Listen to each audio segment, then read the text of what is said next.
प्रतापगढ़ में कृषि भूमि आवंटन घोटाला जांच में कई बड़े खुलासे हुए। कई अधिकारी इस घोटाले में फंसे। प्रतापगढ़ जिले में कृषि भूमि आवंटन में हुए बड़े घोटाले ने प्रशासनिक गलियारों में हलचल मचाकर रख दी। घोटाले की जांच के दौरान कलेक्टर कार्यालय के रीडर महेश गिरी गोस्वामी के सनसनीखेज खुलासे ने इस मामले को और पेचीदा बना दिया है। गोस्वामी के इस दावे के बाद जिले में प्रशासनिक अधिकारियों और भूमाफियाओं में हड़कंप मच गया है।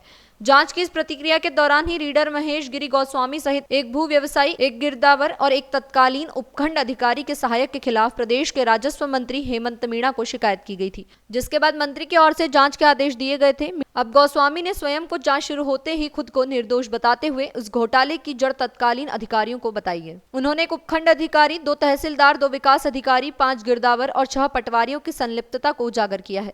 इस खुलासे के बाद प्रशासन में खलबली मच गई है। कलेक्टर द्वारा 6 पटवारी, 5 गिरदावर, 2 तहसीलदार और एक उपखंड अधिकारी पर कार्रवाई के लिए राज्य सरकार को प्रस्ताव भेजा गया है। बता दें कि इस मामले में रीडर महेश गिरी गोस्वामी के साथ एक भू व्यवसायी, एक गिरदावर, तत्कालीन उपखंड अधिकारी के सहायक के खिलाफ भी शिकायत दर्ज करवाई गई थी।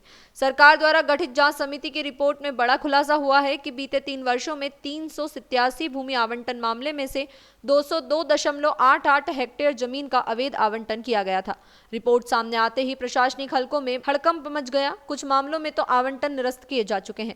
इससे साबित होता है कि तत्कालीन अधिकारियों ने मिलीभगत कर कृषि भूमि घोटाले को अंजाम दिया और करोड़ों की जमीन की हेराफेरी की। अब इस पूरे मामले में राजस्व हेमंत मीणा का बयान भी सामने आया है, जिसमें उन्होंने कहा कि इस घोटाले में दोषी पाए गए किसी भी अधिकारी को बख्शा नहीं जाएगा। सभी अवैध आवंटनों को रद्द करने के निर्देश दिए गए हैं। जांच जारी है और दोषियों पर सख्त कार्रवाई की जाएगी।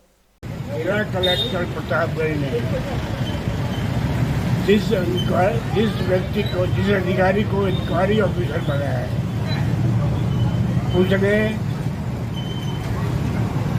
अपने तरफ से तैयार की गई रिपोर्ट में पक्षपात किया गया, अधूरी रिपोर्ट है।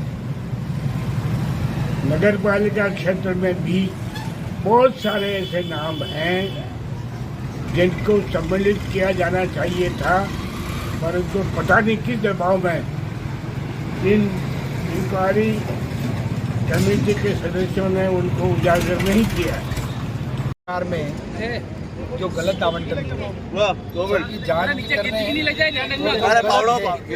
वो सब उनके भी पूरी तरह से विभाग की कार्रवाई होगी, क्योंकि कई जगह ऐसे मामले हैं 91 का लोगों ने कर रखा है और उसके बाद किसी दूसरे के नाम पे अलॉट पूरी तरह से एक साजिश के तहत काम है और इसमें कौन कर्मचारी दोषी है उसके खिलाफ भी पूरी तरह से कार्रवाई होगी, परंतु जांच के आधार पर। ये जो शिकायत है, ये किसी ने मिथ्या और भ्रम फैलाने की नीयत से इसमें मेरे नाम को बिना वजह घसीटा गया है। इस पूरी आवंटन की प्रक्रिया में मेरा कोई सरोकार नहीं रहा है, ना कोई सरोकार है।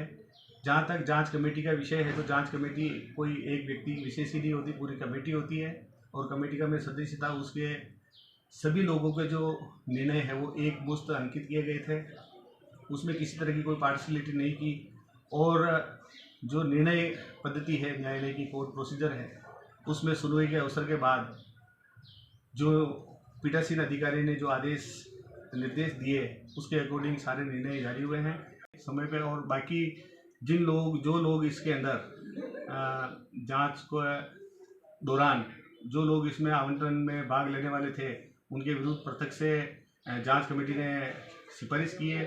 उसमें 6 पटवारी और 5 गिरदावर, 2 तहसीलदार, एसडीओ, उन सभी के संबंध में भी माननीय जिला कलेक्टर महोदय द्वारा अपने स्तर से सरकार को कार्रवाई के लिए प्रस्ताव भेजा था, तो सरकार ने अनुमोदित कर दिया है। जो पटवारी गिरदावर है उनकी जांच अधिकारी के रूप में एसडीओ साहब प्रतापगढ़ नियुक्त हैं और वो उसकी जांच अधिकारी के रूप में जांच कर रहे हैं। तहसीलदार की जो 16 शीशे की जांच है वो रेवेन्यू बोर्ड स्तर से पूर्ण होगी और जो उपखंड अधिकारी हैं उनकी जांच डीओपी करेगी।